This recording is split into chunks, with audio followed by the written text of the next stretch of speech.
নমস্কার। We learn investing এর আজকের এই বিশেষ আলোচনায় আপনাদের সবাইকে স্বাগত। আজ 25শে নভেম্বর 2025, আর আজকের বাজারটা বেশ অদ্ভুত ছিল, তাই না? হ্যাঁ, একদম। একদিকে আমেরিকার বাজার যেন পার্টি করছে, S&P 500, নাইসড্যাক সব রকেটের গতিতে ছুটছে, আর অন্যদিকে আমাদের নিফটি সেন্সেক্স টানা 3 দিন ধরে পড়ছে। নিফটি তো আজ 26,000-এর একটা বড় সাইকোলজিক্যাল লেভেল ভেঙে নিচে নেমে গেল। মনে হচ্ছে যেন গোটা বিশ্ব একদিকে আর ভারতীয় বাজার পুরো উল্টো দিকে হাঁটছে। তো প্রশ্নটা হলো, আমাদের বাজার কেন এমন একা একা চলছে? এই যে একটা ডিকাপলিং, বিশ্ব বাজার থেকে এই যে বিচ্ছিন্নতা, এর পেছনের আসল গল্পটা কি? এফআইআইস বা বিদেশি বিনিয়োগকারীরা কেন পাগলের মতো শেয়ার বিক্রি করছে? আর সবচেয়ে বড় কথা, এই পরিস্থিতিতে একজন বিনিয়োগকারী হিসেবে আমাদের কি করা উচিত? ভয় পেয়ে সব বেচে দেব, নাকি এটা কেনার সুযোগ? উই লার্ন ইনভেস্টিং এর আজকের এই গভীর বিশ্লেষণে আমরা এই সব জটিল প্রশ্নেরই সহজ উত্তর খোঁজার চেষ্টা করব। প্রশ্নগুলো একদম সঠিক সময়ে তোলা হয়েছে। দেখুন, আজকের বাজারের এই দ্বিধা বা কনফিউশন বুঝতে হলে আমাদের 3টে বড় ধাঁধার পজলের টুকরোকে একসাথে জুড়তে হবে। আচ্ছা। প্রথমত, বিদেশি আর দেশি বড় বিনিয়োগকারীদের মধ্যে যে টাকার লড়াইটা চলছে সেটাকে বুঝতে হবে। দ্বিতীয়ত, আদানি গ্রুপ আর টাটা মোটরসের মতো হেভিওয়েট স্টকের কিছু খবর বাজারে সেন্টিমেন্ট খারাপ করেছে। আর তৃতীয় এবং হয়তো সবচেয়ে গুরুত্বপূর্ণ, বাজার শুক্রবার আসতে চলা দেশের Q2 জিডিপি ডেটার জন্য দম বন্ধ করে অপেক্ষা করছে। এই 3টে সুতোকে এক জায়গায় জুড়লেই আজকের বাজারের পুরো ছবিটা পরিষ্কার হয়ে যাবে। চলুন তাহলে প্রথম সুতোটা দিয়েই শুরু করা যাক। এই ডিকাপলিংয়ের ব্যাপারটা সত্যি অবাক করার মতো। আমেরিকার বাজারে তো উৎসবের মেজাজ। একদম। শোনা যাচ্ছে ইউএস ফেডারেল রিজার্ভ ডিসেম্বরে ইন্টারেস্ট রেট কমাতে পারে, যার সম্ভাবনা নাকি প্রায় 85%। সাধারণত আমেরিকার সুদের হার কমা ভারতের মতো উন্নয়নশীল বাজারগুলোর জন্য তো দারুণ খবর, তাই না? অবশ্যই। সস্তায় ডলার আসবে, বিনিয়োগ বাড়বে। তাহলে সেই ভালো খবরটা আমাদের বাজারে কোনো প্রভাব ফেলল না কেন? এটাই আজকের বাজারের সবচেয়ে বড় প্যারাডক্স। কারণটা হলো, বিদেশি বিনিয়োগকারীরা বা এফআইআইস তারা এখন শুধু ইউএস ফেডের দিকে তাকিয়ে নেই। তাহলে তাদের জন্য সুদের হার কমার আনন্দের চেয়েও বড় ভয় হয়ে দাঁড়িয়েছে আমেরিকার সম্ভাব্য সংরক্ষণবাদী নীতি বা প্রোটেকশনিস্ট পলিসি। ওই যেটাকে ট্রাম্প ট্রেডের ঝুঁকি বলা হচ্ছে। একদম, ওই ট্রাম্প ট্রেডের ঝুঁকি। ভয়টা হলো, ধরুন আমেরিকায় সুদের হার কমল, টাকা সস্তা হলো, কিন্তু তারপরেই যদি ভারতের মতো দেশ থেকে আমদানি করা গাড়ির যন্ত্রাংশ বা আইটি সার্ভিসেসের ওপর বিশাল অঙ্কের শুল্ক বা ট্যারিফ বসিয়ে দেওয়া হয়, তাহলে তো সস্তা টাকার কোনো সুবিধেই পাওয়া যাবে না। ঠিক তাই। তার ভূ রাজনৈতিক ঝুঁকির কালো মেঘটা অর্থনৈতিক ভালো খবরকে পুরো ঢেকে দিচ্ছে। কিন্তু এই ট্যারিফের ভয় তো নতুন কিছু নয়, আগেও তো আমরা এসব শুনেছি। তাহলে এবার বাজার এটাকে এত গুরুত্ব দিচ্ছে কেন? কারণ এবার দুটো জিনিস একসাথে হচ্ছে। এক, এই ঝুঁকির সাথে যুক্ত হয়েছে ভারতের বাজারের উঁচু ভ্যালুয়েশন। গত 1 বছরে আমাদের বাজার অনেকটাই বেড়েছে, তো এফআইআইস লাভ ঘরে তোলার জন্য একটা কারণ খুঁজছিল। আচ্ছা। এই ট্যারিফের ভয়টা তাদের সেই কারণটা জুগিয়েছে। আর দ্বিতীয়ত, এই ঝুঁকিটা সরাসরি দুটো বড় সেক্টরকে আঘাত করছে, আইটি এবং অটো। এই দুটো সেক্টরের আয় অনেকটাই তো আমেরিকা আর ইউরোপের বাজারের ওপর নির্ভরশীল। তাই এফআইআইস ঝুঁকি না নিয়ে ভারত থেকে টাকা তুলে নিচ্ছে, আর সেই টাকাটা আমেরিকা বা চীনের মতো বাজারে লাগাচ্ছে, যেখানে তাদের মতে ভ্যালুয়েশন এখন বেশি আকর্ষণীয়। বোঝা গেল। তাহলে বিদেশের বাতাস আমাদের পালে লাগছে না। দেশের ভেতরের পরিস্থিতি কি? এখানে কি এমন কিছু ঘটছে যা বাজারকে আরও দুর্বল করে দিচ্ছে? অবশ্যই। বাজার এখন একটা বড় পরীক্ষার রেজাল্টের জন্য অপেক্ষা করছে। GDP data. হ্যাঁ, 28শে নভেম্বর আসতে চলা দেশের দ্বিতীয় ত্রৈমাসিকের বা Q2 জিডিপি ডেটা। বিশেষজ্ঞরা আশা করছেন যে দেশের আর্থিক বৃদ্ধির হার প্রায় 7 থেকে 7.5%-এর মধ্যে থাকবে। এটা তো বেশ ভালো নম্বর। হ্যাঁ, কিন্তু এই প্রত্যাশাটাই বাজারের মধ্যে একটা অদ্ভুত দ্বিধা তৈরি করেছে। বাজার যেন দমবন্ধ করে বসে আছে। যদি ডেটা প্রত্যাশার চেয়েও ভালো আসে, তবেই হয়তো বাজার নতুন করে শক্তি পাবে। না হলে এই যে একটু উঠলেই বিক্রি করে দেওয়ার প্রবণতা, সেল অন রাইজ মেন্টালিটি, এটা চলতেই থাকবে।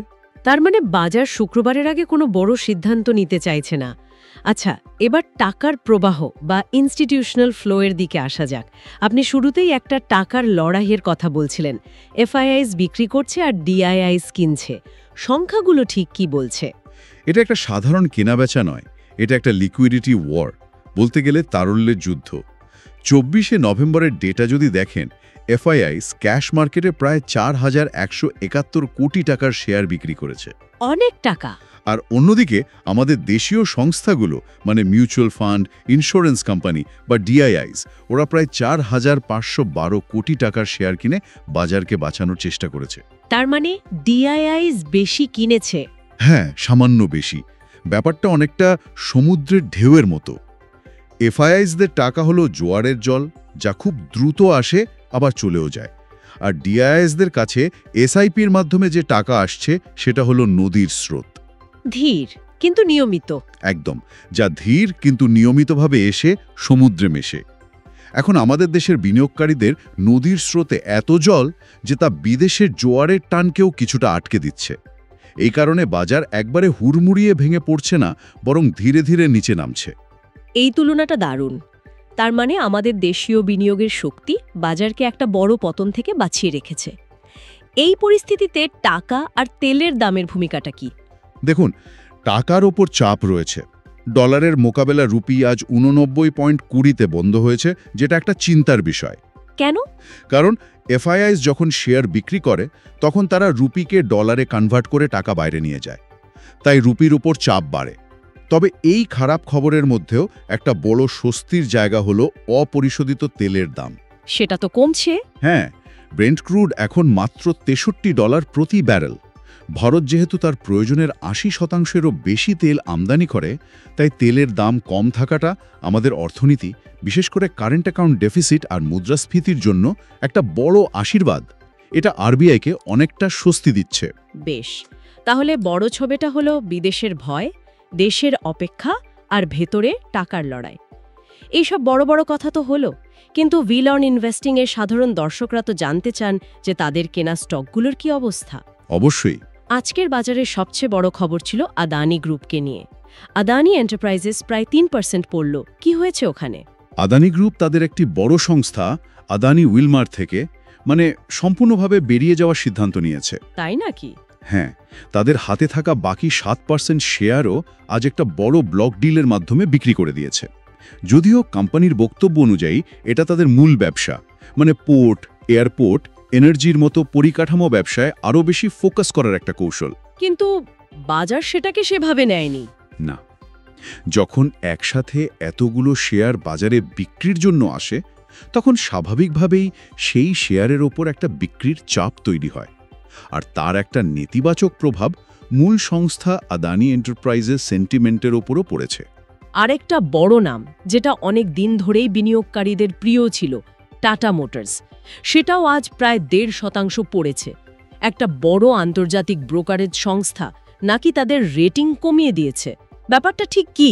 হ্যাঁ, একটি বড় আন্তর্জাতিক ব্রোকারেজ সংস্থা টাটা মোটরসের রেটিং বাই থেকে কমিয়ে হোল্ড করে দিয়েছে। কারণটা কি? তাদের রিপোর্টে মূলত 3টে ঝুঁকির কথা বলা হয়েছে। প্রথমত, কোম্পানির luxury brand Jaguar land rover বা জেএলআর এর সামনে আমেরিকায় নতুন ট্যারিফ লাগার সম্ভাবনা। দ্বিতীয়ত, চীনের বাজারে গাড়ির চাহিদা কমছে।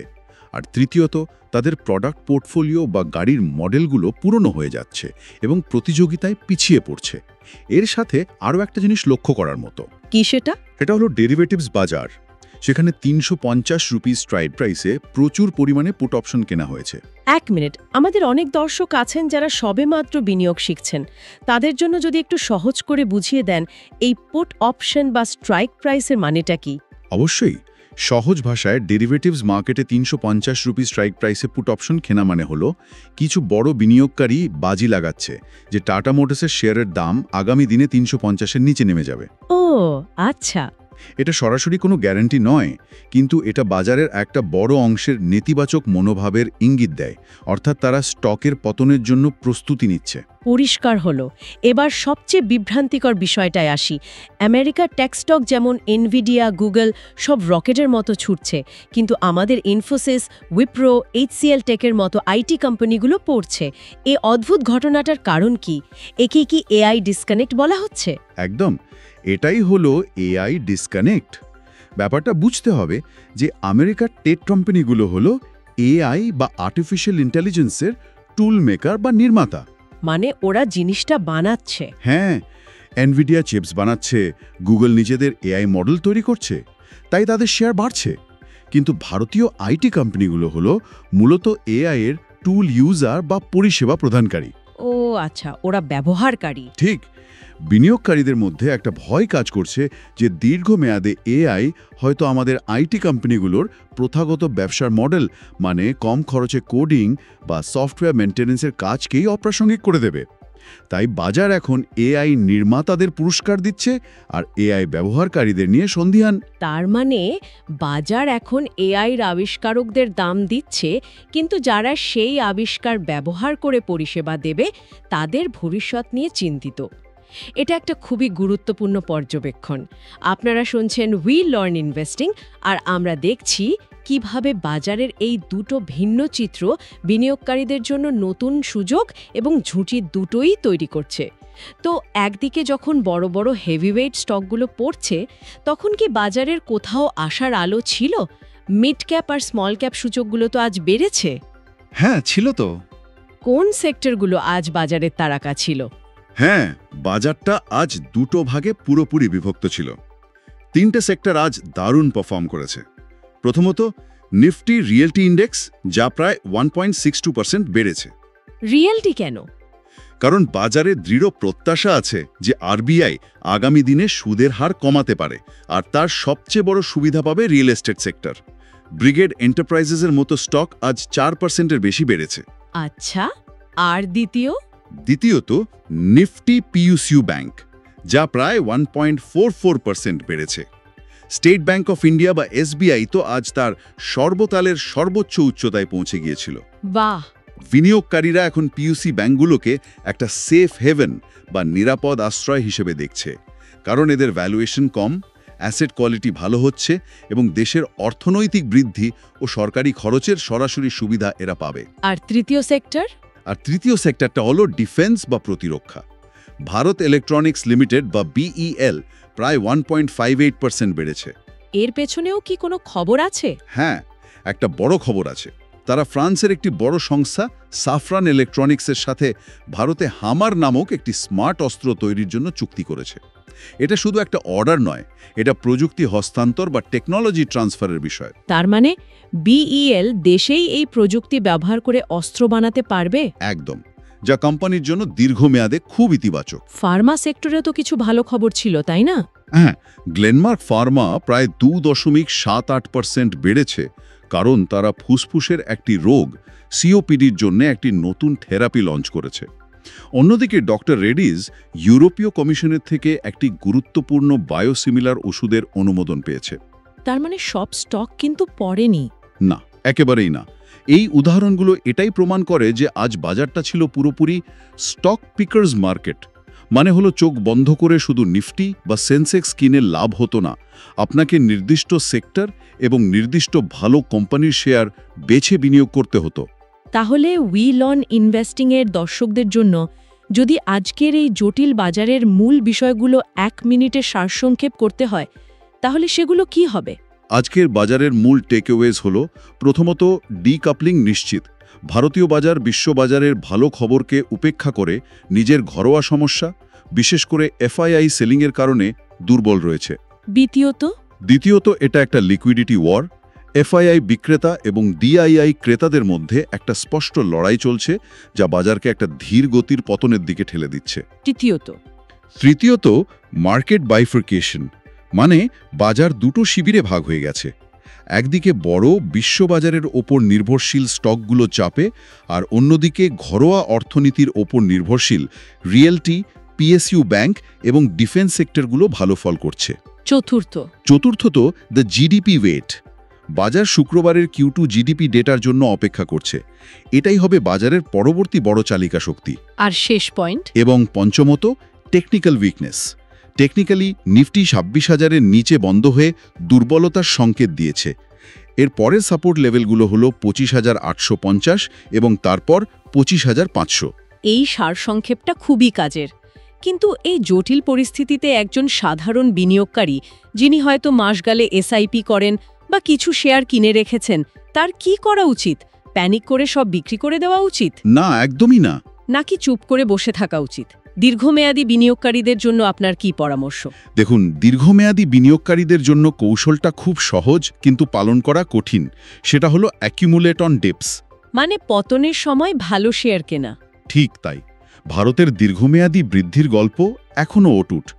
এই ধরনের বাজারের পতন আসলে ভালো দামে ভালো কোম্পানিতে বিনিয়োগ করার সুযোগ করে দেয়।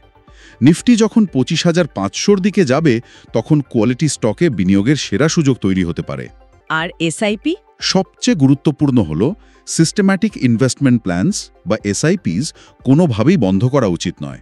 এই ধরনের অস্থির বাজারেই এসআইপি সবচেয়ে ভালো রিটার্ন দেয়, কারণ আপনি কম দামে বেশি ইউনিট কিনতে পারেন। এটা একটা খুব জরুরি বার্তা। তাহলে কোন সেক্টরগুলোর উপর এই মুহূর্তে নজর রাখা উচিত? আমাদের বিশ্লেষণ অনুযায়ী এই মুহূর্তে পিএসইউ ব্যাংকস যেমন এসবিআই, ডিফেন্স যেমন বিইএল এবং রিয়ালটি সেক্টরের উপর ওভারওয়েট থাকা যেতে পারে। ওভারওয়েট মানে হলো আপনার পোর্টফোলিওতে এই সেক্টরগুলোতে স্বাভাবিকের চেয়ে একটু বেশি বিনিয়োগ করার কথা ভাবতে পারেন। আইটি সেক্টরের উপর নিউট্রাল বা নিরপেক্ষ থাকাই ভালো, যতক্ষণ না আমেরিকার চাহিদা নিয়ে ছবিটা পরিষ্কার হচ্ছে। আর অটো? আর বিশ্ববাজারের ওপর নির্ভরশীল অটো স্টক যেমন টাটা মোটরস নিয়ে আপাতত আন্ডারওয়েট বা একটু কম বিনিয়োগ রাখাই বুদ্ধিমানের কাজ হবে। আর যারা স্বল্প মেয়াদি ট্রেডিং করেন, তাদের জন্য কি বার্তা? এই সপ্তাহে তো আবার এফএনও এক্সপায়ারিও আছে। ট্রেডারদের জন্য পরিস্থিতিটা বেশ কঠিন। বাজারের ভিউ হলো বেয়ারিশ থেকে রেঞ্জ বাউন্ড, অর্থাৎ বাজার একটা রেঞ্জের মধ্যে থাকবে এবং উপরের দিকে উঠলেই বিক্রির চাপ আসবে। তাহলে কৌশলটা কি হবে? 26,000 নিফটি লেভেলের কাছাকাছি সেল অন র্যালিজের কৌশল নেওয়া যেতে পারে। 25,850 হল উদ্দুনা সাপোর্ট। তবে মাসের শেষ এক্সপায়ারির সপ্তাহ হওয়ার কারণে বাজারে ভলিটিলিটি বা অস্থিরতা খুব বেশি থাকবে, তাই কম পরিমাণে বা ছোট পজিশন সাইজ নিয়ে ট্রেড করাটাই বুদ্ধিমানের কাজ হবে। আজকের এই গভীর এবং বিস্তারিত বিশ্লেষণের জন্য আপনাকে অনেক ধন্যবাদ। এটা পরিষ্কার যে ভারতীয় বাজার একটা গুরুত্বপূর্ণ মোড়ে দাঁড়িয়ে আছে এবং আগামী কয়েকটা দিন, বিশেষ করে শুক্রবারের জিডিপি ডেটা, খুব নির্ণায়ক হতে চলেছে। একদম। বাজার কিন্তু আতঙ্কিত নয়, বরং যৌক্তিক আচরণ করছে। বাজারের কাছে এখন যথেষ্ট ডেটা নেই, তাইও অপেক্ষা করছে। জিডিপি ডেটাই বাজারের পরবর্তী দিক নির্দেশ করবে। আর বিনিয়োগকারীদের জন্য বার্তা? বিনিয়োগকারীদের মনে রাখতে হবে, the bull market is paused, not defeated. অর্থাৎ ষাঁড়ের দৌড় থেমে গেছে, কিন্তু শেষ হয়ে যায়নি। এই আলোচনা থেকে আমাদের দর্শকদের জন্য একটি শেষ চিন্তার খোরাক রেখে যেতে চাই। বলুন। এফআইআই সেলিং হয়তো স্বল্প মেয়াদে বাজারের জন্য কষ্টকর, কিন্তু ডিআইআইস বা আমাদের দেশীয় বিনিয়োগকারীদের ক্রমবর্ধমান শক্তি কি ভারতীয় বাজারের দীর্ঘমেয়াদী পরিপক্কতার লক্ষণ নয়? এটা কি ভবিষ্যতে আমাদের বাজারকে বিদেশি বিনিয়োগকারীদের খামখেয়ালিপনা থেকে আরও বেশি সুরক্ষিত করবে? এটা নিয়ে অবশ্যই ভাববেন। আজকের মতো এই পর্যন্তই। আশা করি উই লার্ন ইনভেস্টিংয়ের এই বিশ্লেষণ আপনাদের সঠিক বিনিয়োগের সিদ্ধান্ত নিতে সাহায্য করবে। ধন্যবাদ।